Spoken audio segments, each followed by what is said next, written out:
Hello ਬੇਟਾ ਜੀ, ਸਵਾਗਤ ਹੈ ਤੁਹਾਡਾ ਸਾਰਿਆਂ ਦਾ। ਅੱਜ ਦੀ ਆਪਣੀ ਇਸ ਕਲਾਸ ਦੇ ਵਿੱਚ ਮੈਂ ਜਗਰੂਪ ਸਿੰਘ ਸਰਕਾਰੀ senior secondary school Mandi Gobindgarh ਤੋਂ। ਅੱਜ ਬੇਟੇ ਆਪਾਂ ਆਪਣੀ ਜੋ 9th ਕਲਾਸ ਆ ਉਹਦਾ ਚੈਪਟਰ ਨੰਬਰ 7 ਉਹਦੀ ਕਿਰਿਆ ਕਰਾਂਗੇ। ਅੱਜ ਦੇ ਬੇਟੇ ਜੋ ਐਕਟੀਵਿਟੀ ਹੋਏਗੀ ਇਹਦੇ ਵਿੱਚ ਅਸੀਂ ਤ੍ਰਿਭੁਜ ਦੀਆਂ ਅਸਮਾਨਤਾਵਾਂ ਬਾਰੇ ਪੜਾਂਗੇ। ਠੀਕ ਹੈ ਬੇਟਾ ਜੀ। ਸੋ ਤ੍ਰਿਭੁਜ ਦੀਆਂ ਅਸਮਾਨਤਾਵਾਂ ਬਾਰੇ ਪੜਨ ਤੋਂ ਪਹਿਲਾਂ ਸਾਨੂੰ ਤ੍ਰਿਭੁਜ ਦੇ ਬਾਰੇ ਥੋੜਾ ਜਿਹਾ ਮੈਂ ਰਿਮਾਈਂਡ ਕਰਵਾ ਦਵਾਂ ਬੇਟੇ। ਤ੍ਰਿਭੁਜ ਦੇ ਵਿੱਚ ਅਸੀਂ ਪਹਿਲੀ ਚੀਜ਼ ਤਾਂ ਸਾਨੂੰ ਇਹ ਪਤਾ ਹੋਣਾ ਤ੍ਰਿਭੁਜ ਕੀ ਹੁੰਦੀ ਆ, ਟ੍ਰਾਇੰਗਲ ਕੀ ਹੁੰਦੀ ਆ। ਟ੍ਰਾਇੰਗਲ ਬੇਟਾ ਅਸੀਂ ਕਹਿੰਦੇ ਆ ਸਾਡੇ ਕੋਲ ਕੋਈ ਵੀ ਕਲੋਜ਼ਡ ਫਿਗਰ ਬੰਦ ਆਕ੍ਰਿਤੀ ਜਿਹਦੇ ਵਿੱਚ 3 ਸਾਈਡਸ ਹੋਣ। How many sides? 3 ਸਾਈਡਸ ਹੋਣ ਤੇ 3 ਹੀ ਐਂਗਲਸ ਹੋਣ। ਉਸ ਜੋ ਫਿਗਰ ਆ ਉਹਨੂੰ ਕੀ ਬੋਲਦੇ ਆ ਅਸੀਂ? ਟ੍ਰਾਇੰਗਲ। ਠੀਕ ਹੈ ਬੇਟਾ। ਕਿਰਿਆ ਕਰਨ ਤੋਂ ਪਹਿਲਾਂ ਮੈਂ ਤੁਹਾਨੂੰ ਇੱਕ ਛੋਟਾ ਜਿਹਾ ਕੁਐਸਚਨ ਕਰਦਾ ਤੇ ਉਹ ਤੁਸੀਂ ਆਪਣਾ ਡਰਾ ਕਰਨਾ ਹੈ ਆਪਣੀ ਨੋਟਬੁੱਕਸ ਤੇ। ਸੋ ਮੇਰਾ ਵਰਕ ਹੈ ਅਸੀਂ ਇੱਕ ਤਿਕੋਣ ਬਣਾਉਣੀ ਆ ਬੇਟਾ ਜੀ, ਜਿਹਦੀਆਂ 2 ਭੁਜਾਵਾਂ ਦਿੱਤੀਆਂ ਹੋਣ।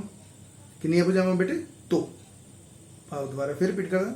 ਇੱਕ ਤਿਕੋਣ ਬਣਾਉਣੀ ਆ, ਤ੍ਰਿਭੁਜ ਬਣਾਉਣੀ ਆ, ਟ੍ਰਾਇੰਗਲ ਡਰਾ ਕਰਨੀ ਆ ਜਿਹਦੀਆਂ 2 ਸਾਈਡਸ ਦਿੱਤੀਆਂ ਨੇ। ਇੱਕ ਸਾਈਡ ਹੈਗੀ ਬੇਟੇ ਉਹਦੀ 5 ਸੈਂਟੀਮੀਟਰ 5 ਸੈਂਟੀਮੀਟਰ ਅਤੇ ਦੂਸਰੀ ਸਾਈਡ ਹੈਗੀ ਉਹਦੀ 6 ਸੈਂਟੀਮੀਟਰ। ਠੀਕ ਆ। ਇਹਨੂੰ ਜੋ ਟ੍ਰਾਇੰਗਲ ਆ ਉਹਨੂੰ ਮੈਂ ਬਾਅਦ ਦੇ ਵਿੱਚ ਬਣਾ ਕੇ ਵੀ ਦਿਖਾਊਂਗਾ ਤੁਹਾਨੂੰ ਤੇ ਉਹਦੇ ਬਾਰੇ ਕੁਝ ਇੰਟਰਸਟਿੰਗ ਫੈਕਟਸ ਵੀ ਦੇਖਾਂਗੇ ਆਪਾਂ। ਠੀਕ ਹੈ ਬੇਟਾ। ਤੇ ਦੈਨ ਦੂਸਰੀ ਚੀਜ਼ ਸਾਡੇ ਕੋਲ ਹੁੰਦੀ ਆ ਟ੍ਰਾਇੰਗਲ ਦੇ ਵਿੱਚ ਫਿਰ ਟਾਈਪਸ ਆ ਜਾਂਦੀਆਂ ਨੇ। ਟਾਈਪਸ ਦੇ ਵਿੱਚ ਅਸੀਂ ਦੇਖੋ ਪੜ੍ਹ ਕੇ ਆਏ ਆ ਬੇਸਡ ਔਨ ਐਂਗਲਸ, ਭਾਵ ਕੋਣਾਂ ਦੇ ਉੱਤੇ ਵਰਗੀਕਰਨ ਕਰਨਾ ਜੀ, ਕੋਣਾਂ ਦੇ ਆਧਾਰ ਦੇ ਉੱਤੇ। ਤੇ ਦੂਸਰੀ ਚੀਜ਼ ਬੇਸਡ ਔਨ ਸਾਡੇ ਕੋਲ ਸਾਈਡਸ, ਭੁਜਾਵਾਂ ਦੇ ਆਧਾਰ ਦੇ ਉੱਤੇ ਵਰਗੀਕਰਨ ਕਰਨਾ ਹੈ। ਠੀਕ ਹੈ, ਪੜ੍ਹ ਚੁੱਕੇ ਹਾਂ। ਠੀਕ ਹੈ ਜੀ। ਫੋਰ ਐਗਜ਼ਾਮਪਲ ਜਿਵੇਂ ਅਸੀਂ ਕਹਿੰਦੇ ਆ ਵੀ ਸਾਈਡਸ ਦੇ ਵਿੱਚ ਸਾਡੇ ਕੋਲ ਦੇਖਦੇ ਆ ਤਾਂ ਸਮਭੁਜੀ ਤ੍ਰਿਭੁਜ ਹੁੰਦੀ ਆ ਜੀ, ਭਾਵ ਇਕੁਲੇਟਰਲ ਟ੍ਰਾਇੰਗਲ ਜਿਹਦੀਆਂ ਸਾਰੀਆਂ ਸਾਈਡਸ ਬਰਾਬਰ ਹੁੰਦੀਆਂ ਨੇ। ਠੀਕ ਹੈ ਜੀ। ਬੜੀ ਇੰਟਰਸਟਿੰਗ ਫਿਗਰ ਆ, ਬੜੀ ਮਜ਼ੇਦਾਰ ਫਿਗਰ ਆ, ਕਿਉਂਕਿ ਉਹਦੇ ਵਿੱਚ ਜਿਹੜੇ ਐਂਗਲ ਤੋਂ ਮਰਜ਼ੀ ਦੇਖ ਲਓ ਕਿ ਉਹਦਾ ਹਰ ਐਂਗਲ ਬਰਾਬਰ ਹੁੰਦਾ ਤੇ ਹਰ ਸਾਈਡ ਬਰਾਬਰ ਹੁੰਦੀ ਆ। ਠੀਕ ਹੈ ਜੀ। ਦੈਨ ਦੂਸਰੀ ਬੇਟੀ ਆਪਾਂ ਟਾਈਪ ਦੇਖਦੇ ਸੀਗੇ ਆਈਸੋਸੇਲਸ ਟ੍ਰਾਇੰਗਲ ਦੀ। ਆਈਸੋਸੇਲਸ ਟ੍ਰਾਇੰਗਲ ਜਿਹਦੇ ਵਿੱਚ ਜਿਹਨੂੰ ਅਸੀਂ ਕਹਿੰਦੇ ਸਮਦੋਭੁਜੀ ਤ੍ਰਿਕੋਣ। ਸਮਦੋਭੁਜ ਦੇ ਵਿੱਚ ਕੀ ਹੁੰਦਾ ਸੀ? ਕੋਈ ਵੀ 2 ਸਾਈਡਸ ਬਰਾਬਰ ਹੁੰਦੀਆਂ ਸੀ। ਜੇ 2 ਸਾਈਡਸ ਟ੍ਰਾਇੰਗਲ ਦੀਆਂ ਬਰਾਬਰ ਹੁੰਦੀਆਂ ਸੀ ਤਾਂ 2 ਐਂਗਲਸ ਵੀ ਬਰਾਬਰ ਹੁੰਦੇ ਸੀ ਬੇਟਾ। 2 ਐਂਗਲਸ 2 ਸਾਈਡਸ। ਠੀਕ ਆ, ਪੜ੍ਹ ਲਿਆ। ਇੰਟਰਸਟਿੰਗ ਫੈਕਟ ਸੀ ਇਹ, ਬਹੁਤ ਮਜ਼ਾ ਆਇਆ ਸੀ ਸਾਨੂੰ। ਬਟ ਸੋ ਹੁਣ ਆਪਾਂ ਬੇਟੇ ਕਰਾਂਗੇ ਟ੍ਰਾਇੰਗਲਸ ਦੀਆਂ ਅਸਮਾਨਤਾਵਾਂ। ਠੀਕ। ਇਹਦੇ ਲਈ ਸਾਡੇ ਕੋਲ ਸਭ ਤੋਂ ਪਹਿਲਾਂ ਕੀ ਚੀਜ਼ ਚਾਹੀਦਾ? ਪਹਿਲੀ ਚੀਜ਼ ਸਾਨੂੰ ਚਾਹੀਦਾ ਸਕੇਲ। ਠੀਕ, ਫੁੱਟਾ ਜਿਹੜਾ ਮਰਜ਼ੀ ਲੈ ਸਕਦੇ ਹੋ, ਡਜ਼ਨਟ ਮੈਟਰ, ਬਿਕੋਜ਼ ਜਦੋਂ ਟ੍ਰਾਇੰਗਲ ਡਰਾ ਕਰਨੀ ਆ ਤਾਂ ਸਾਨੂੰ ਇਹਦੀ ਸਭ ਤੋਂ ਵੱਧ ਲੋੜ ਪੈਂਦੀ ਆ। ਡਨ। ਦੂਸਰੀ ਚੀਜ਼ ਸਾਨੂੰ ਕੋਈ ਪੈਨਸਲ ਜਾਂ ਪੈਨ ਦੀ ਲੋੜ ਪੈਂਦੀ ਆ। ਦੈਨ ਸਾਨੂੰ ਕੀ ਚਾਹੀਦਾ? ਇੱਕ ਸੀਜ਼ਰ, ਕੈਂਚੀ ਜਾਂ ਕਟਰ। ਦੋਨੋਂ ਚੋਂ ਜਿਹੜੀ ਚੀਜ਼ ਤੁਹਾਨੂੰ ਜਾਂ ਸੁਟੇਬਲ ਹੋਵੇ, ਜਿਹਦੇ ਨਾਲ ਵਰਕ ਕਰਨਾ ਤੁਹਾਨੂੰ ਈਜ਼ੀ ਹੋਵੇ, ਉਹ ਚੀਜ਼ ਯੂਜ਼ ਕਰ ਸਕਦੇ ਹੋ। ਦੈਨ ਉਹ ਤੋਂ ਬਾਅਦ ਦੇ ਵਿੱਚ ਸਾਨੂੰ ਚਾਹੀਦੇ ਨੇ ਕੁਝ ਕਲਰ ਪੈਨਸ ਤੇ ਦੈਨ ਸਾਨੂੰ ਚਾਹੀਦਾ ਕੁਝ ਕਲਰਫੁਲ ਪੇਪਰਸ, ਬਿਕੋਜ਼ ਟ੍ਰਾਇੰਗਲ ਦਾ ਕੱਟਣੀ ਹੈ ਬੇਟਾ ਜੀ। ਟ੍ਰਾਇੰਗਲਸ ਕੱਟਾਂਗੇ ਕਿਹਦੇ ਤੇ? ਪੇਪਰ ਦੇ ਉੱਪਰ। ਦੈਨ ਟ੍ਰਾਇੰਗਲਸ ਦੇਖਾਂਗੇ, ਦੈਨ ਉਹ ਤੋਂ ਬਾਅਦ ਸਾਈਡਸ ਲਈ ਅਸੀਂ ਸਕੇਲ ਯੂਜ਼ ਕਰ ਲਿਆ। ਐਂਗਲਸ ਵੀ ਹੋਣਗੇ। ਸੋ ਐਂਗਲਸ ਨੂੰ ਮੇਜਰ ਕਿਦਾਂ ਕਰਾਂਗੇ? ਐਂਗਲਸ ਲਈ ਬੇਟਾ ਸਾਡੇ ਕੋਲ ਹੋਏਗੀ D। ਠੀਕ ਹੈ ਜੀ। ਸੋ ਇੰਨੇ ਸਮਾਨ ਦੇ ਨਾਲ ਸਾਡਾ ਚੱਲ ਜਾਏਗਾ। ਸਾਡੀ ਜੋ ਐਕਟੀਵਿਟੀ ਹੈ, ਐਕਟੀਵਿਟੀ ਦੇ ਲਈ ਸਾਡੇ ਕੋਲ ਸਮਾਨ ਆ ਗਿਆ ਹੈ ਤੇ ਹੁਣ ਆਪਾਂ ਸ਼ੁਰੂ ਕਰਦੇ ਹਾਂ। ਜਿਵੇਂ ਬੇਟੇ ਆਪਾਂ ਤ੍ਰਿਭੁਜ ਦੀ ਰਚਨਾ ਕਰਦੇ ਸੀ, ਉਵੇਂ ਹੀ ਆਪਾਂ ਇੱਕ ਛੋਟੀ ਜਿਹੀ ਰਚਨਾ ਕਰਦੇ ਹਾਂ। ਉਸ ਤੋਂ ਬਾਅਦ ਦੇਖਦੇ ਹਾਂ ਕਿ ਤ੍ਰਿਭੁਜਾਂ ਦੇ ਵਿੱਚ ਕੀ ਖਾਸ ਚੀਜ਼ ਨਿਕਲਦੀ ਆ। ਤਾਂ ਮੇਰੇ ਕੋਲ ਇੱਕ ਸਟੇਟਮੈਂਟ ਆ ਜੀ। ਸਟੇਟਮੈਂਟ ਹੈਗੀ ਆ ਕਿ ਤ੍ਰਿਭੁਜ ਬਣਾਓ ਜਿਸ ਦੀਆਂ 2 ਭੁਜਾਵਾਂ ਕ੍ਰਮਵਾਰ 5 ਸੈਂਟੀਮੀਟਰ ਅਤੇ 6 ਸੈਂਟੀਮੀਟਰ ਹੋਣ। ਠੀਕ ਹੈ ਜੀ। ਸਿਰਫ 2 ਚੀਜ਼ਾਂ ਦਿੱਤੀਆਂ ਨੇ। 2 ਚੀਜ਼ਾਂ ਦੇ ਬਿਹਾਫ ਦੇ ਉੱਤੇ ਇੱਕ ਟ੍ਰਾਇੰਗਲ ਬਣਾਉਣੀ ਆ। ਟ੍ਰਾਇੰਗਲ 2 ਵਾਰੀ ਬਣਾਉਣੀ ਆ ਤੁਸੀਂ ਬੇਟੇ। ਚਲੋ ਸ਼ੁਰੂ ਕਰਦੇ ਹਾਂ, ਦੇਖਦੇ ਹਾਂ ਕਿ ਤੁਸੀਂ ਟ੍ਰਾਇੰਗਲ ਜਿਹੜੀਆਂ 2 ਬਣਾਉਂਦੇ ਹੋ ਉਹ ਕਿਵੇਂ ਬਣਾਉਂਦੇ ਹੋ। ਮੈਂ ਵੀ ਨਾਲ ਸ਼ੁਰੂ ਕਰਦਾ ਜੀ। ਪਹਿਲੀ ਹੈਗੀ ਹੈ ਜੀ ਭੁਜਾ ਮੇਰੀ 5, ਸੋ ਮੈਂ 5 ਸੈਂਟੀਮੀਟਰ ਲਗਾਈ। ਦੈਨ ਮੈਂ ਇੱਕ 6 ਸੈਂਟੀਮੀਟਰ ਦੀ ਭੁਜਾ ਲਗਾਈ, ਬਿਕੋਜ਼ ਮੈਂ ਸਿਰਫ ਤ੍ਰਿਭੁਜ ਬਣਾਉਣਾ ਹੈ। ਠੀਕ ਹੈ ਜੀ, ਤ੍ਰਿਭੁਜ ਦੇ ਲਈ ਹੋਰ ਕੋਈ ਚੀਜ਼ ਨਹੀਂ ਦਿੱਤੀ ਹੋਈ, ਸਿਰਫ 2 ਚੀਜ਼ਾਂ ਮਿਲੀਆਂ ਹੋਈਆਂ ਨੇ। ਠੀਕ ਹੈ ਜੀ, ਤਾਂ ਮੇਰੇ ਕੋਲ 2 ਭੁਜਾਵਾਂ ਨੇ। ਪਹਿਲੀ ਭੁਜਾ ਮੇਰੇ ਕੋਲ ਆ ਗਈ 5 ਸਮ 5 ਸੈਂਟੀਮੀਟਰ ਤੇ 6 ਸਮ ਭੁਜਾਵਾਂ ਨੇ। ਠੀਕ ਹੈ ਜੀ, ਹੁਣ ਮੇਰੇ ਕੋਲ ਤੀਸਰੀ ਭੁਜਾ ਮਾਰਨੀ ਹੈ ਮੈਂ। ਠੀਕ, ਤੀਸਰੀ ਭੁਜਾ ਬਾਰੇ ਕੋਈ ਗਿਆਨ ਨਹੀਂ, ਸੋ ਮੈਂ ਕੀ ਆ ਤੀਸਰੀ ਭੁਜਾ ਮੈਂ ਸਿੱਧੀ ਲਗਾ ਸਕਦਾ। ਨਾ ਹੋਰ ਕੋਈ ਮੇਰੇ ਕੋਲ ਇਸ ਜਗ੍ਹਾ ਦੇ ਉੱਤੇ ਬੇਟੇ ਇਸ ਸਟੇਟਮੈਂਟ ਦੇ ਵਿੱਚ ਕੋਈ ਕੋਣ ਬਾਰੇ ਗੱਲ ਸੀ, ਕੋਣ ਵੀ ਹੈ ਨਹੀਂ, ਤਾਂ ਸਿਰਫ ਮੇਰੇ ਕੋਲ 2 ਭੁਜਾਵਾਂ ਸੀ ਤੇ ਮੈਂ 2 ਭੁਜਾਵਾਂ ਨਾਲ ਕੀ ਤ੍ਰਿਕੋਣ ਬਣਾ ਲਿਆ। ਇੱਕ ਵਾਰ ਦੁਬਾਰਾ ਟਰਾਈ ਕਰਦੇ ਹਾਂ ਬੇਟੇ, ਫਿਰ ਮੈਂ ਦੇਖਦੇ ਹਾਂ ਇਹਦੇ ਵਿੱਚ ਮੈਨੂੰ ਕੀ ਸਮਾਨਤਾ ਮਿਲੀ ਆ। ਪਹਿਲੀ ਭੁਜਾ ਮੈਂ ਬਣਾਉਣੀ ਸੀ ਕਿੰਨੀ 5 ਸੈਂਟੀਮੀਟਰ, ਦੂਸਰੀ ਭੁਜਾ ਬਣਾਉਣੀ ਸੀ ਮੈਂ 6 ਸੈਂਟੀਮੀਟਰ।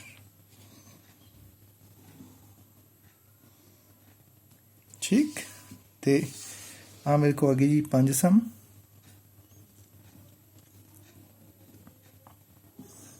दूसरी आ गई 6 सम। ठीक है जी, सेम तीसरी भुजा ड्रॉ कर लो।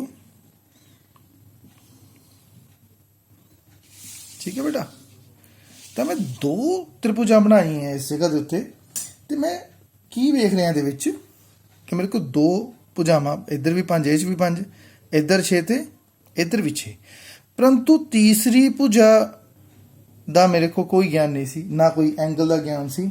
ਤਾਂ ਮੈਂ ਤੀਸਰੀ ਭੁਜਾ ਦੇਖਦਾ 2 ਵਾਰ ਮੇਰੇ ਕੋ ਕੀ ਉਨੀ ਆਈ ਹੈ।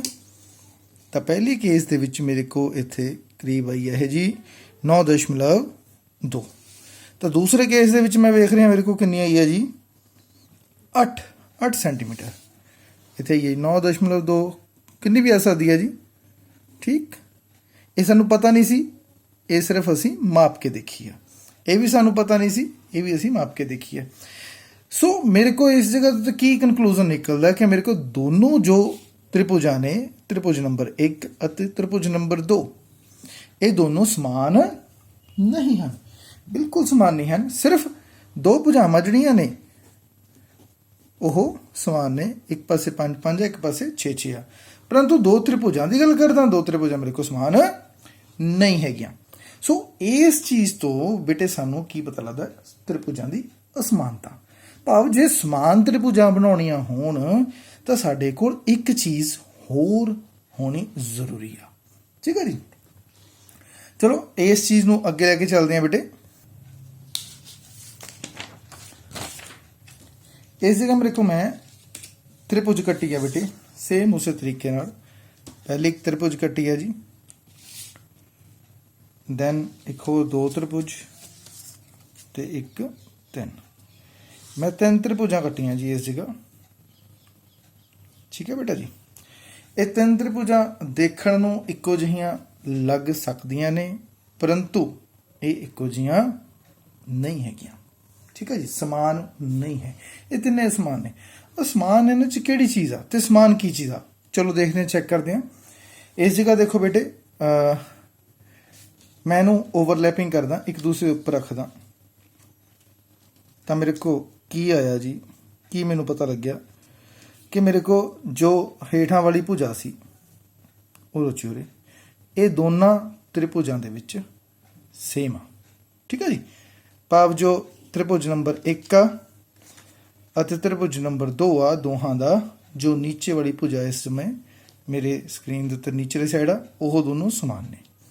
भाव मैं इत्थे टिक लगा देना जी, आह दोनों त्रिभुजां दे भुजावां की ने समान ने। सेम मैं तीसरी भुजा नाल भी त्रिभुज नाल देखदा इसे तरीके दे नाल, तो मेरे को तीसरी त्रिभुज दे उत्ते भी सेम चीज़ मिलती है। भाव मैं इत्थे भी कहूँगा कि ये भी समान आ। देखो आ भुजा ये समान आ, भाव आपस च दोनों भी समान होणगे भुजावां। ठीक है जी, ਭਾਵ ਤ੍ਰਿਭੁਜ ਨੰਬਰ 2 ਅਤੇ 3 ਦੀ ਭੁਜਾਵਾਂ ਵੀ ਆਪਸ ਦੇ ਵਿੱਚ ਸਮਾਨ ਹੋਣਗੀਆਂ। ਠੀਕ ਹੈ ਬੇਟਾ ਜੀ, ਬਿਲਕੁਲ ਸਮਾਨ ਨੇ। ਦੂਸਰੀ ਚੀਜ਼, ਇਹਨਾਂ ਦੇ ਵਿੱਚ ਮੈਂ ਇੱਕ ਕੋਣ ਦੇਖ ਰਿਹਾ ਸੀ, ਦਿਸ ਵਨ। ਹੁਣ ਕੋਣ ਵੀ ਚੈੱਕ ਕਰਦੇ ਹਾਂ। ਮੈਂ ਪਹਿਲਾ ਕੋਣ ਦੇਖਿਆ ਜੀ, ਟ੍ਰੇਸ ਕੀਤਾ। ਦੂਸਰੀ ਤ੍ਰਿਭੁਜ ਦੇ ਨਾਲ ਟ੍ਰੇਸ ਕਰਦੇ ਹਾਂ। ਸੇਮ ਉਸ ਤਰੀਕੇ ਨਾਲ ਤਿਕੋਣ ਦੇ ਕੋਣ ਲਈ ਵੀ ਉਹਨਾਂ ਨੂੰ ਓਵਰਲੈਪ ਕਰਕੇ ਦੇਖਿਆ ਜਾ ਸਕਦਾ। ਲਓ ਜੀ, ਇਸ ਜਗ੍ਹਾ ਕੀ ਪਤਾ ਲੱਗਦਾ ਕਿ ਜੋ ਉੱਪਰਲੀ 1 ਨੰਬਰ ਤ੍ਰਿਭੁਜ ਆ ਉਹਦਾ ਜੋ ਆਹ ਵਾਲਾ ਕੋਣ ਆ ਦਿਸ ਵਨ, ਉਹ ਨੀਚੇਲੇ ਤ੍ਰਿਭੁਜ ਦੇ ਕੋਣ ਦੇ ਬਰਾਬਰ ਹੈ। ਭਾਵ ਆ ਦੋਨੋਂ ਕੋਣ ਵੀ ਬਰਾਬਰ ਹੋ ਗਏ ਬੇਟੇ। ਠੀਕ ਹੈ ਜੀ, ਦੋਹਾਂ ਤ੍ਰਿਭੁਜਾਂ ਦਾ ਇੱਕ ਇੱਕ ਕੋਣ ਇਸ ਜਗ੍ਹਾ ਮੇਰੇ ਕੋਲ ਬਰਾਬਰ ਸਿੱਧ ਹੋ ਗਿਆ। ਦੈਨ ਹੁਣ ਤੀਸਰੀ ਤ੍ਰਿਭੁਜ ਵੱਲ ਚੱਲਦੇ ਹਾਂ। ਪਹਿਲੀ ਅਤੇ ਤੀਸਰੀ ਦਾ ਕੰਪੈਰੀਜ਼ਨ ਕਰਦੇ ਹਾਂ ਬੇਟੇ। ਸੇਮ ਉਹੀ ਮੈਥਡ, ਉਹੀ ਪ੍ਰੋਸੈਸ, ਓਵਰਲੈਪਿੰਗ ਦਾ ਐਂਗਲ ਦੇ ਲਈ। ਠੀਕ ਹੈ ਬੇਟਾ, ਇਸ ਜਗ੍ਹਾ ਮੈਂ ਵੇਖ ਰਿਹਾ ਮੇਰੇ ਕੋਲ 1 ਅਤੇ 3 ਜਿਹੜੀ ਤ੍ਰਿਭੁਜ ਸੀ ਉਹਦੇ ਵਿੱਚ ਫੇਰ ਇਹ ਕੋਣ ਜੋ ਆ ਬਰਾਬਰ ਆ। Okay done. ਸੋ ਮੈਂ ਇੱਥੇ ਵੀ ਇਸ ਨੂੰ ਲਿਖ ਦੂੰਗਾ, ਇਹ ਮੇਰੇ ਕੋਲ ਕੀ ਆ ਬਰਾਬਰ ਆ। ਠੀਕ ਹੈ ਜੀ, ਭਾਵ ਇੱਕ ਕੋਣ ਆਹ, ਦੂਸਰਾ ਅਤੇ ਤੀਸਰਾ, ਤਿੰਨੇ ਤ੍ਰਿਭੁਜਾਂ 'ਚ ਇੱਕ ਇੱਕ ਕੋਣ ਮੇਰੇ ਕੋਲ ਕੀ ਆ ਬਰਾਬਰ ਆ। ਇੱਕ ਇੱਕ ਭੁਜਾ ਬਰਾਬਰ ਆ, ਪਰ ਫਿਰ ਵੀ ਜਿਵੇਂ ਹੁਣੇ ਆਪਾਂ ਐਗਜ਼ਾਮਪਲ ਕਰਕੇ ਹਟੇ ਆ, ਇੱਕ ਐਕਟੀਵਿਟੀ ਕਰਕੇ ਹਟੇ ਜਿਸ ਦੋ ਦੋ ਭੁਜਾਵਾਂ ਸੀਗੀਆਂ, ਪਰ ਫਿਰ ਵੀ ਕੀ ਸੀ ਸਾਡੇ ਕੋਲ ਤ੍ਰਿਭੁਜਾਂ ਅਸਮਾਨ ਸੀਗੀਆਂ। ਇੱਥੇ ਵੀ ਸੇਮ ਉਸ ਤਰੀਕੇ ਨਾਲ ਸਾਡੇ ਕੋਲ ਦੋ ਚੀਜ਼ਾਂ ਨੇ, ਇੱਕ ਇੱਕ ਭੁਜਾ ਤੇ ਇੱਕ ਇੱਕ ਕੋਣ। ਪਰੰਤੂ ਫਿਰ ਵੀ ਸਾਨੂੰ ਦੇਖਣ ਨੂੰ ਲੱਗ ਰਿਹਾ ਕਿ ਪਹਿਲੀ ਤ੍ਰਿਭੁਜ, ਦੂਸਰੀ ਅਤੇ ਤੀਸਰੀ ਸਮਾਨ ਨਹੀਂ ਹਨ, ਅਸਮਾਨ ਹਨ। ਚਲੋ ਦੇਖਦੇ ਹਾਂ ਕੀ ਅਸਮਾਨਤਾ ਹੈ। ਅਸਮਾਨਤਾ ਦੇਖਣ ਲਈ ਕੋਈ ਹੋਰ ਕੋਣ ਦੇਖਦੇ ਹਾਂ। ਦੇਖੋ ਬੇਟਾ ਜੀ, ਇਹ ਓਵਰਲੈਪ ਕੋਣ ਨਹੀਂ ਕੀਤਾ, ਭੁਜਾ ਵੀ ਬਰਾਬਰ ਨਹੀਂ। ਸੇਮ ਆਹ ਭੁਜਾ ਨੂੰ ਭੁਜਾ ਨਾਲ ਦੇਖੀਏ, ਇਹ ਵੀ ਬਰਾਬਰ ਨਹੀਂ। ਤੇ ਤੀਸਰਾ ਕੋਣ ਵੀ ਦੇਖੀਏ, ਇਹ ਵੀ ਬਰਾਬਰ ਨਹੀਂ। ਭਾਵ ਸਿਰਫ ਇੱਕ ਕੋਣ ਅਤੇ ਇੱਕ ਭੁਜਾ ਬਰਾਬਰ ਨੇ, ਉਹਦੇ ਨਾਲ ਹੀ ਠੀਕ ਮੈਂ ਇਹ ਨਹੀਂ ਕਹਿ ਸਕਦਾ ਕਿ ਇਹ ਦੋਨੋਂ ਕੀ ਨੇ ਸਮਾਨ ਨੇ। ਅਸਮਾਨਤਾ ਦੇ ਵਿੱਚ ਹੁਣ ਕਿਹੜੀ ਚੀਜ਼ ਦਾ ਸਭ ਤੋਂ ਮੇਜਰ ਰੋਲ ਹੁੰਦਾ ਉਹ ਅਸੀਂ ਵੇਖਣ ਲੱਗੇ ਹਾਂ। ਕਿਸ ਚੀਜ਼ ਦਾ ਮੇਜਰ ਰੋਲ ਹੁੰਦਾ, ਤੇ ਓਵਰਲੈਪਿੰਗ ਦੁਬਾਰਾ ਕਰਦੇ ਹਾਂ ਇਸ ਜਗ੍ਹਾ ਦੇ ਉੱਤੇ। ਤਾਂ ਤੁਸੀਂ ਬੇਟੇ ਇੱਕ ਚੀਜ਼ ਖਾਸ ਨੋਟ ਕਰ ਰਹੇ ਹੋਵੋਗੇ, ਤ੍ਰਿਭੁਜ ਨੰਬਰ 2 ਇੱਕ ਤੋਂ ਜੋ ਆਹ ਵਾਲਾ ਕੋਣ ਆ, ਥੋੜਾ ਜਿਹਾ ਕੋਣ ਦਾ ਫਰਕ ਆ। ਠੀਕ ਹੈ ਜੀ, ਇੰਨਾ ਪਾਰਟ ਦਿਸ ਵਨ ਕਲੀਅਰ, ਭਾਵ ਇੰਨਾ ਕੋਣ ਹੈ ਵੱਡਾ ਹੈ। ਕਲੀਅਰ ਹੈ ਬੇਟਾ ਜੀ। ਸੋ ਮੈਂ ਇਹ ਚੀਜ਼ ਕਹਿ ਸਕਦਾ ਕਿ ਤ੍ਰਿਭੁਜ ਨੰਬਰ ਜੋ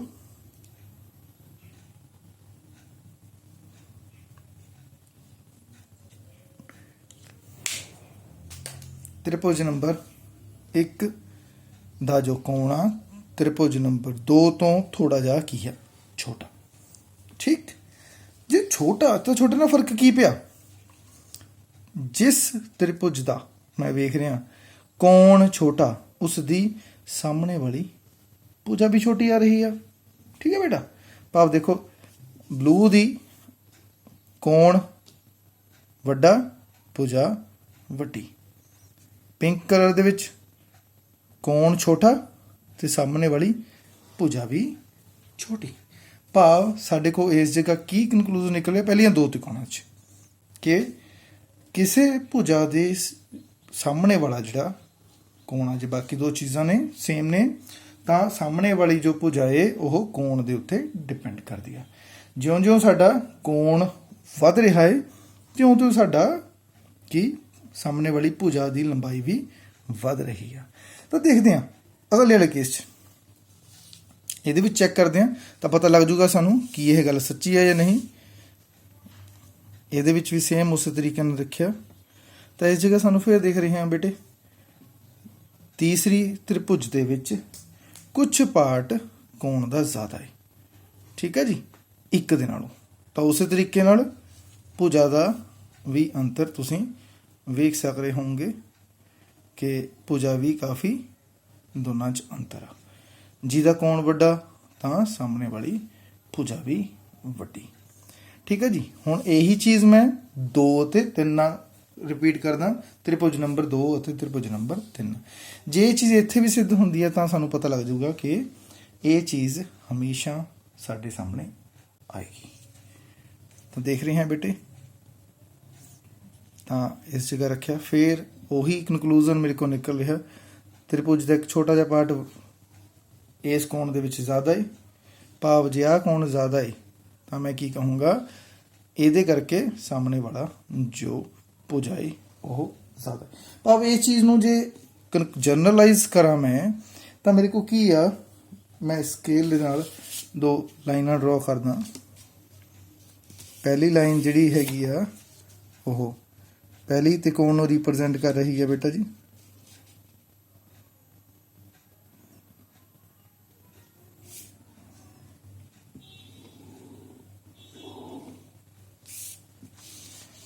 ਠੀਕ। ਦੂਸਰੀ ਲਾਈਨ ਜਿਹੜੀ ਹੈ ਦੂਸਰੀ ਤਿਕੋਣ ਦੇ ਪੈਮਾਨਿਆਂ ਨੂੰ ਰਿਪਰੈਜ਼ੈਂਟ ਕਰ ਰਹੀ ਹੈ।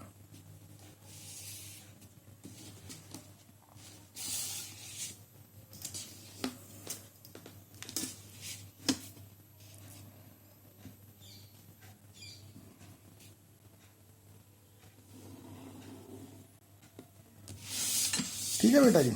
ਤਾਂ ਮੇਰੇ ਕੋਲ ਹੁਣ ਕਈ ਕੰਕਲੂਜਨ ਨਿਕਲ ਰਿਹਾ। ਪਹਿਲਾਂ ਕੋਣ ਛੋਟਾ ਸੀ ਤਾਂ ਸਾਹਮਣੇ ਵਾਲੀ ਭੁਜਾ ਉਹ ਰੋਚੀ ਇੱਥੇ ਤੱਕ ਸੀ। ਠੀਕ ਹੈ ਜੀ, ਸਭ ਤੋਂ ਛੋਟੀ ਫਸਟ ਵਨ, ਦਿਸ ਵਨ। ਫਿਰ ਕੋਣ ਥੋੜਾ ਜਿਹਾ ਵਧਿਆ, ਹੁਣ ਕੋਣ ਆ ਹੋ ਗਿਆ ਥੋੜਾ ਜਿਹਾ, ਕਿੰਨਾ ਕਿ ਇੰਟਰੋਡਿਊਸ ਪਾਰਟ ਹੋਇਆ, ਦਿਸ ਵਨ, ਆ ਛੋਟਾ ਜਿਹਾ ਪਾਰਟ। ਤਾਂ ਮੇਰੇ ਕੋਲ ਭੁਜਾ ਦੇ ਵਿੱਚ ਵੀ ਥੋੜਾ ਜਿਹਾ ਇਜ਼ਾਫਾ ਹੋ ਗਿਆ, ਥੋੜੀ ਜਿਹੀ ਮੇਰੀ ਭੁਜਾ ਹੋਰ ਲੰਬੀ ਹੋ ਗਈ। ਥੋੜਾ ਜਿਹਾ ਕੋਣ ਹੋਰ ਵਧਿਆ ਤੀਸਰੇ ਕੇਸ 'ਚ, ਤਾਂ ਭੁਜਾ ਹੋਰ ਲੰਬੀ ਹੋ ਗਈ। ਤਾਂ ਭਾਵ ਕਿਸੇ ਤ੍ਰਿਭੁਜ ਦੇ ਵਿੱਚ ਮੇਰੇ ਕੋਲ ਜੇਕਰ ਮੈਂ ਇੱਕ ਕੋਣ ਨੂੰ ਵਧਾਦਾ ਜਾਊਂਗਾ ਤਾਂ ਉਹਦੇ ਬਿਲਕੁਲ ਸਾਹਮਣੇ ਵਾਲੀ ਭੁਜਾ ਜੋ ਹੈ ਉਹ ਵੱਡੀ ਹੁੰਦੀ ਜਾਊ। ਜੇ ਕੋਣ ਨੂੰ ਮੈਂ ਇਹਨੂੰ ਘਟਾਉਂਦਾ ਜਾਊਂਗਾ ਤੇ ਸਾਹਮਣੇ ਵਾਲੀ ਭੁਜਾ ਕੀ ਹੁੰਦੀ ਜਾਊ, ਮੇਰੇ ਕੋਲ ਛੋਟੀ ਹੁੰਦੀ ਜਾਊਗੀ। ਠੀਕ ਹੈ ਬੇਟਾ ਜੀ। ਇਸ ਤੋਂ ਬਾਅਦ ਬੇਟੇ ਆਪਾਂ ਦੇਖਦੇ ਹਾਂ ਕਿ ਜਿਹੜੀਆਂ ਤ੍ਰਿਭੁਜਾਂ ਨੇ ਉਹਨਾਂ ਦੇ ਅੰਦਰ ਉਹਨਾਂ ਦੇ ਕੋਣਾਂ ਅਤੇ ਭੁਜਾਵਾਂ ਦਾ ਬੇਸਿਕਲੀ ਕੀ ਸੰਬੰਧ ਹੁੰਦਾ। ਸਭ ਤੋਂ ਪਹਿਲਾਂ ਅਸੀਂ ਲਈ ਹੈ ਸਮਭੁਜੀ ਤ੍ਰਿਭੁਜ। ਇਸ ਤ੍ਰਿਭੁਜ ਵਿੱਚ ਦੇਖਦੇ ਹਾਂ ਬੇਟੇ ਸਾਡੇ ਕੋਲ 3 ਭੁਜਾਵਾਂ ਨੇ, ਜੋ ਪਹਿਲੀ, ਦੂਸਰੀ ਅਤੇ ਤੀਸਰੀ, ਤਿੰਨੇ ਬਰਾਬਰ ਨੇ। ਸਭ ਤੋਂ ਪਹਿਲਾਂ ਚੈੱਕ ਕਰਦੇ ਹਾਂ ਬੇਟੇ ਕਿ ਤਿੰਨੇ ਭੁਜਾਵਾਂ ਬਰਾਬਰ ਹੈ ਜਾਂ ਨਹੀਂ। ਠੀਕ ਹੈ ਜੀ। ਤੇ ਇੱਥੇ ਮੈਂ ਸਕੇਲ ਦੀ ਹੈਲਪ ਦੇ ਨਾਲ ਬਣੂੰਗਾ। ਠੀਕ ਹੈ ਜੀ। ਪਹਿਲੀ ਹੈਗੀ ਆ ਮੇਰੇ ਕੋਲ 11.5, ਦੂਸਰੀ ਭੁਜਾ ਵੇਖਦੇ ਹਾਂ ਬੇਟੇ, ਸੇਮ ਦੂਸਰੀ ਭੁਜਾ ਵੀ 11.5 ਅਤੇ ਤੀਸਰੀ ਭੁਜਾ ਵੀ ਮੇਰੇ ਕੋਲ 11.5। ਭਾਵ ਤਿੰਨੇ ਭੁਜਾਵਾਂ ਮੇਰੇ ਕੋਲ ਬਰਾਬਰ ਨੇ, ਤਾਂ ਮੈਂ ਉਹਨੂੰ ਕੀ ਕਹਾਂਗਾ, ਸਮਭੁਜੀ ਤ੍ਰਿਭੁਜ। ਭਾਵ ਇਹ ਸਾਡੇ ਕੋਲ ਸਮਭੁਜੀ ਤ੍ਰਿਭੁਜ ਆ। ਦੈਨ ਇਹਦੇ ਕੋਣਾਂ ਬਾਰੇ ਦੇਖਦੇ ਹਾਂ ਹੁਣ। ਠੀਕ। ਵੀ ਲਾਸਟ ਕਲਾਸ ਦੇ ਵਿੱਚ ਵੀ ਤੇ ਇਸ ਕਲਾਸ ਦੇ ਵਿੱਚ ਵੀ ਅਸੀਂ ਇਸ ਚੀਜ਼ ਨੂੰ ਦੇਖਿਆ ਤੇ ਪੜ੍ਹਿਆ ਕਿ ਇਹਨਾਂ ਦੇ ਕੋਣਾਂ ਦਾ ਕੀ ਸੰਬੰਧ ਹੁੰਦਾ। ਇਹਦੇ ਕੋਣ ਆਪਸ 'ਚ ਬਰਾਬਰ ਹੁੰਦੇ ਨੇ, ਤਿੰਨੇ ਕੋਣ, ਭਾਵ ਪਹਿਲਾ, ਦੂਸਰਾ ਤੇ ਤੀਸਰਾ। ਪਰ ਹੁੰਦੇ ਕਿੰਨੇ ਕਿੰਨੇ ਨੇ ਉਹ ਵੇਖਦੇ ਹਾਂ। ਇੱਥੇ ਦੇਖੋ ਪਹਿਲਾ ਕੋਣ ਮੇਰੇ ਕੋਲ ਬਣਿਆ ਜੀ 10, 20, 30, 40, 50 ਅਤੇ 60। ਭਾਵ ਪਹਿਲਾ ਕੋਣ ਮੇਰਾ 60 ਡਿਗਰੀ ਦਾ ਜੀ। ਦੂਸਰਾ ਕੋਣ ਵੇਖਦੇ ਹਾਂ,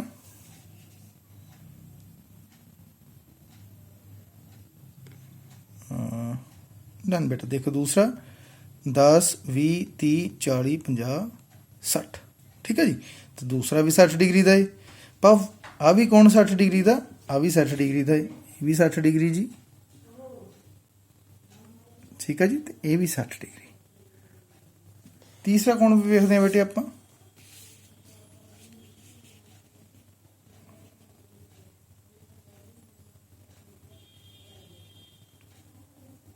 ਠੀਕ। ਤੀਸਰਾ ਕੋਣ ਵੀ ਵੇਖਦੇ ਹਾਂ ਬੇਟੇ 10, 20, 30, 40, 50 ਅਤੇ 60। ਭਾਵ ਤੀਸਰਾ ਕੋਣ ਵੀ ਸਾਡਾ ਕੀ ਆ ਗਿਆ, 60 ਡਿਗਰੀ ਦਾ ਆ ਗਿਆ। ਇਸ ਚੀਜ਼ ਤੋਂ ਇੱਕ ਚੀਜ਼ ਸਿੱਧ ਹੁੰਦੀ ਹੈ ਬੇਟੇ ਕਿ ਸਮਭੁਜੀ ਤ੍ਰਿਭੁਜ ਦੇ ਵਿੱਚ ਤਿੰਨੇ ਜੇ ਭੁਜਾਵਾਂ ਬਰਾਬਰ ਨੇ ਤਾਂ ਤਿੰਨੇ ਕੋਣ ਵੀ ਬਰਾਬਰ ਨੇ। ਠੀਕ ਹੈ ਜੀ। ਇਹ ਚੀਜ਼ ਅੱਗੇ ਬਾਕੀ ਦੇ ਬਹੁਭੁਜਾਂ ਵਿੱਚ ਵੀ ਲੱਗਦੀ ਹੈ। ਜੇ 4 ਭੁਜੀ ਲੈ ਲਈਏ ਉਹਦੇ ਵਿੱਚ ਜੇ ਸਾਰੀਆਂ ਭੁਜਾਵਾਂ ਬਰਾਬਰ ਨੇ ਤਾਂ ਸਾਰੇ ਕੋਣ ਬਰਾਬਰ ਹੋਣਗੇ। ਔਕਣੀ ਪੰਜ ਭੁਜੀ, ਠੀਕ ਹੈ ਜੀ। ਇਹਨੂੰ ਸਮ ਭੁਜੀ ਬੋਲਦੇ ਆ, ਚਾਹੇ ਸਮ 4 ਭੁਜੀ ਹੋਗੀ ਚਾਹੇ ਸਮ 5 ਭੁਜੀ ਹੋਗੀ, ਠੀਕ ਹੈ ਜੀ। ਡਨ। ਇਹ ਤੋਂ ਬਾਅਦ ਅਸੀਂ ਵੇਖਦੇ ਹਾਂ ਬੇਟੇ, ਜੇ ਸਾਡੇ ਕੋਲ ਤ੍ਰਿਭੁਜ ਜਿਹੜੀ ਹੈ ਸਮਭੁਜੀ ਨਾ ਹੋਵੇ। ਹੁਣ ਅਸੀਂ ਇੱਕ ਤ੍ਰਿਭੁਜ ਨਾਲ ਵਰਕ ਕਰਕੇ ਹਟੇ, ਐਕਟੀਵਿਟੀ ਕਰਕੇ ਹਟੇ ਹਾਂ। ਉਹੀ ਮੈਂ ਤ੍ਰਿਭੁਜ ਲਈ ਹੈ ਬੇਟੇ, ਉਹਦੇ ਵਿੱਚ ਮੇਰੇ ਕੋਲ 3 ਕੋਣ ਨੇ, ਮੈਂ ਤਿੰਨਾਂ ਨੂੰ ਅਲੱਗ-ਅਲੱਗ ਕਲਰ ਦਿੱਤਾ। ਮੈਂ ਚਾਹਾਂ ਤਾਂ ਇੱਥੇ ਬੇਟੇ ਇਸ ਚੀਜ਼ ਨੂੰ ਨਾਮ ਵੀ ਦੇ ਸਕਦਾ ਹੈ। ਇਹ ਡਿਪੈਂਡ ਕਰਦਾ ਹੈ ਆਪਣੇ ਉੱਤੇ। ਜਿਵੇਂ ਅਕਸਰ ਅਸੀਂ ਦੇਖਦੇ ਹਾਂ ABC ਨਾਮ ਦਿੱਤਾ ਹੁੰਦਾ, ABC। ਥੋੜ੍ਹਾ ਜਿਹਾ ਕੰਮ ਕਈ ਵਾਰੀ ਕਿਸੇ ਨੂੰ A, B ਅਤੇ C ਨਾਲ ਵਰਕ ਕਰਨਾ ਈਜ਼ੀ ਵਧੀਆ ਲੱਗਦਾ, ਕਿਸੇ ਨੂੰ ਕਲਰਸ ਨਾਲ ਵਧੀਆ ਲੱਗਦਾ ਹੈ। ਤੁਹਾਡੀ ਇੱਛਾ ਬੇਟੇ, ਜਿਵੇਂ ਮਰਜ਼ੀ ਵਰਕ ਕਰੋ। ਆਪਣਾ ਮੇਨ ਮਕਸਦ ਕੀ ਹੈ, ਅਸੀਂ ਇਹ ਵੇਖਣਾ ਕਿ ਇਹਦੇ ਨਾਲ ਸਾਨੂੰ ਕੀ ਪਤਾ ਲੱਗਦਾ। ਬਿਲਕੁਲ ਇਹਦੇ ਆਲੇ ਦੁਆਲੇ ਮੈਂ ਕੀ ਕੀਤਾ ਬੇਟੇ, ਇੱਕ ਪੈਨਸਲ ਜਾਂ ਪੈਨ ਦੀ ਸਹਾਇਤਾ ਦੇ ਨਾਲ ਇਹਦੀ ਮਾਰਕਿੰਗ ਕਰ ਲਈ। ਸੇਮ ਵੇਖਦੇ ਹੋ ਬੇਟੇ, ਡਨ।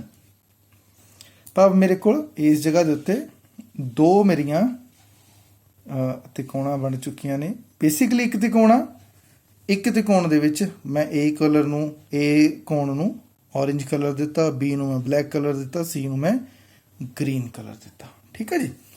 ਹੁਣ ਆਪਾਂ ਦੇਖਦੇ ਹਾਂ ਕਿ ਕਿਹੜੀ ਭੁਜਾ ਅਤੇ ਕਿਹੜੇ ਕੋਣ ਦਾ ਕੀ ਰਿਲੇਸ਼ਨ ਆ। ਸਭ ਤੋਂ ਪਹਿਲਾਂ ਤਾਂ ਮੈਂ ਦੇਖਾਂ ਜੀ, ਸਭ ਤੋਂ ਛੋਟਾ ਕੋਣ ਕਿਹੜਾ ਹੈ। ਸਭ ਤੋਂ ਪਹਿਲਾਂ A ਦੇ ਨਾਲ ਕੰਪੇਅਰ ਕਰਦਾ ਮੈਂ। A ਦੇ ਨਾਲ A ਤਾਂ ਸਾਨੂੰ ਪਤਾ ਬਰਾਬਰ ਨੇ। A ਤੇ B ਦੀ ਗੱਲ ਕਰਦੇ ਹਾਂ। B ਕੋਣ ਦੇਖਦੇ ਹਾਂ। B ਕੋਣ ਬਲੈਕ ਸੀ, ਇਸ ਲਈ ਮੈਂ ਬਲੈਕ ਰੱਖਿਆ A ਦੇ ਉੱਪਰ। ਤਾਂ B ਕੋਣ ਵੱਡਾ ਹੈ, ਤਾਂ B ਕੋਣ ਵੱਡਾ ਹੈ ਕਿਉਂਕਿ ਬਾਹਰ ਨਿਕਲ ਗਿਆ ਤੋਂ, ਠੀਕ ਹੈ ਜੀ। ਤਾਂ ਇਸ ਜਗ੍ਹਾ ਅੱਗੇ ਫਿਰ ਦੇਖਦੇ ਹਾਂ, A ਹਲੇ ਤੱਕ ਛੋਟਾ ਸੀ, ਹੁਣ ਮੈਂ ਰੱਖਿਆ ਉੱਪਰ C ਕੋਣ। C ਓਵਰਲੈਪ ਕੀਤਾ ਬੇਟਾ, ਤਾਂ ਮੈਨੂੰ ਕੀ ਪਤਾ ਲੱਗਿਆ, ਸਭ ਤੋਂ ਛੋਟਾ ਮੇਰੇ ਕੋਲ ਕੋਣ ਕਿਹੜਾ ਹੈ, C। ਸਭ ਤੋਂ ਵੱਡਾ ਇਸ ਜਗ੍ਹਾ ਮੇਰੇ ਕੋਲ ਕੀ ਸੀਗਾ, B, ਠੀਕ। ਉਹ ਤੋਂ ਛੋਟਾ ਆ A ਤੇ C ਹੈ ਸਭ ਤੋਂ ਛੋਟਾ। ਤਾਂ ਮੇਰੇ ਕੋਲ ਕੀ ਬਣਿਆ, ਸਭ ਤੋਂ ਛੋਟਾ।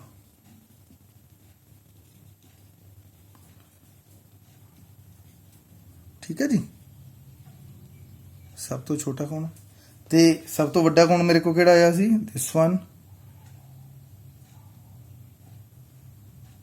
ਸਭ ਤੋਂ ਵੱਡਾ ਕੌਣ, ਠੀਕ ਹੈ ਬੇਟਾ। ਭਾਵ ਮੇਰੇ ਕੋਲ 2 ਚੀਜ਼ਾਂ ਮੈਨੂੰ ਹਾਲੇ ਤੱਕ ਪਤਾ ਲੱਗੀਆਂ ਕਿ ਕਿਹੜਾ ਕੋਣ ਸਭ ਤੋਂ ਛੋਟਾ ਹੈ ਅਤੇ ਕਿਹੜਾ ਕੋਣ ਸਭ ਤੋਂ ਵੱਡਾ ਹੈ। ਹੁਣ ਮੈਂ ਦੇਖੂੰਗਾ ਇਹਨਾਂ ਦੇ ਨਾਲ ਮੇਰਾ ਭੁਜਾਵਾਂ ਦਾ ਕੀ ਸੰਬੰਧ ਆ, ਠੀਕ ਹੈ ਜੀ। ਤਾਂ ਪਹਿਲਾਂ ਸਭ ਤੋਂ ਮੈਂ ਵੱਡੇ ਕੋਣ ਦੇ ਸਾਹਮਣੇ ਵਾਲੀ ਭੁਜਾ, ਭਾਵ ਦਿਸ ਵਨ, AC ਵੱਲ ਜਾਊਂਗਾ, ਠੀਕ ਹੈ ਜੀ। ਇੱਥੇ AC ਆਹ ਵਾਲੀ ਭੁਜਾ ਨੂੰ ਰਿਪਰੈਜ਼ੈਂਟ ਕਰ ਰਹੀ ਆ ਕਿਉਂਕਿ ਬਿਲਕੁਲ ਉੱਪਰ ਮੈਚ ਕਰਦੀ ਆ, ਠੀਕ। ਤਾਂ ਸ਼ੁਰੂ ਕਰਦੇ ਹਾਂ। ਪਹਿਲਾਂ ਮੈਂ ਜੋ ਗ੍ਰੀਨ ਅਤੇ ਬਲੂ ਦੇ ਕੋਣਾਂ ਨੂੰ ਮਿਲਾਉਂਦੀ ਭੁਜਾ ਹੈ, ਭਾਵ BC ਨੂੰ ਚੈੱਕ ਕਰਦੇ ਹਾਂ। BC ਨੂੰ ਇਹਦੇ ਉੱਪਰ ਓਵਰਲੈਪ ਕਰਕੇ ਵੇਖਦੇ ਹਾਂ ਬੇਟੇ। ਇਹ ਤਾਂ ਕੋਣ ਭੁਜਾ ਛੋਟੀ ਰਹਿ ਗਈ, ਭਾਵ ਵੱਡੀ ਕਿਹੜੀ ਆ ਗਈ ਮੇਰੇ ਕੋਲ, AC, ਠੀਕ ਆ। ਮੈਨੂੰ ਲੱਗਦਾ ਸੀ ਸ਼ਾਇਦ ਮੇਰੇ ਕੋਲ ਆਹ ਵਾਲੀ ਭੁਜਾ ਜਿਹੜੀ ਆ ਬਰਾਬਰ ਹੋਵੇ ਜਾਂ ਵੱਡੀ ਹੋਵੇ, ਪਰ ਇਹ ਛੋਟੀ ਰਹਿ ਗਈ। ਚਲੋ ਕੋਈ ਗੱਲ ਨਹੀਂ। ਅਗਲੀ ਦੇਖਦੇ ਹਾਂ AB ਭਾਵ ਜੋ ਔਰੇਂਜ ਤੇ ਬਲੈਕ ਨੂੰ ਲੈ ਕੇ ਆ, ਇਹ ਵੀ ਛੋਟੀ ਰਹਿ ਗਈ। ਭਾਵ ਮੈਂ ਦੋਨੋਂ ਭੁਜਾਵਾਂ ਦਾ AC ਨਾਲ ਕੰਪੈਰੀਜ਼ਨ ਕੀਤਾ ਹੈ ਇਸ ਭੁਜਾ ਨਾਲ, ਤਾਂ ਮੈਨੂੰ ਕੀ ਪਤਾ ਲੱਗਿਆ ਕਿ ਮੇਰੇ ਕੋਲ ਜੋ AC ਭੁਜਾ ਹੈ ਉਹ ਸਭ ਤੋਂ ਵੱਡੀ ਭੁਜਾ ਹੈ।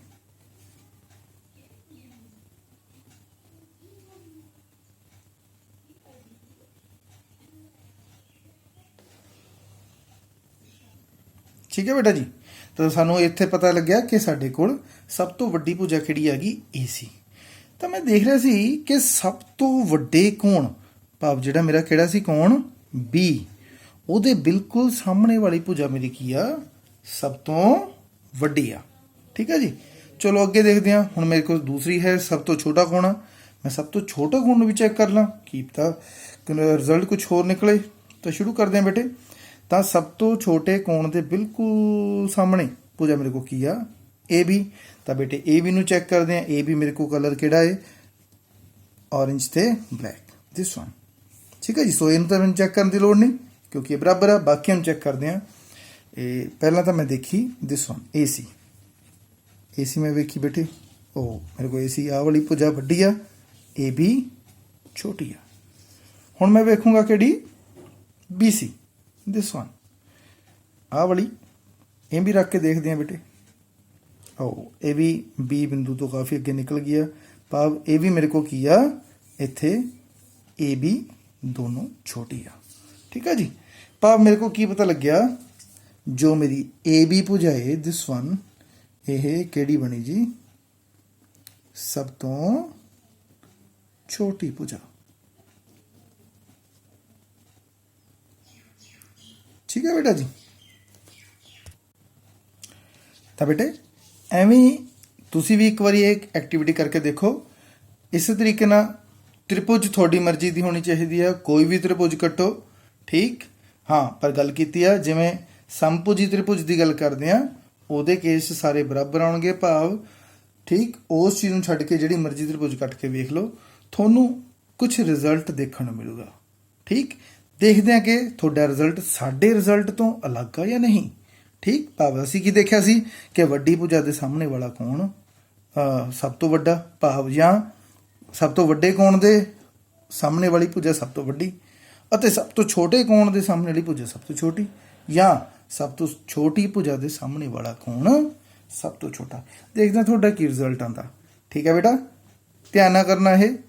इस तो बाद आपां थोड़ा चैक भी करांगे कि किस किस स्टूडेंट का साडे तो अलग रिजल्ट आया तो किहदा साडे नाल दा रिजल्ट आया।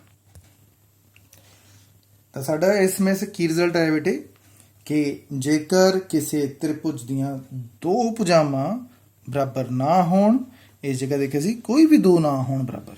ठीक है जी, दो बराबर होण चाहे ना होण वखरी गल, पर कोई दो बराबर नहीं असमान होनियां चाहिए ने। उस समय असीं कहने आ सब तो वड्डी भुजा या लंबी भुजा दे सामने वाला कोण वड्डा हुंदा है। ठीक है बेटा जी। ये थ्योरम नंबर 7.6 भी आ जो थोड़े मैथ दे विच आ, उत्थे इस चीज़ नूं थोड़ा जिहा दूसरे रूप दे विच कीता होया। तुसीं उस एक्टिविटी नूं भी ट्राई कर सकते हैं। उम्मीद करते हैं बेटे तुहानूं अज दी यह एक्टिविटी जिहड़ी साडी आ ओह समझ लग गई होएगी, सारे ने इंजॉय किया होएगा। इन्हां शब्दां दे नाल तुहाडा सारिआं दा बहुत बहुत धन्नवाद। करे रहो ते सुरक्षित रहो। Thank you.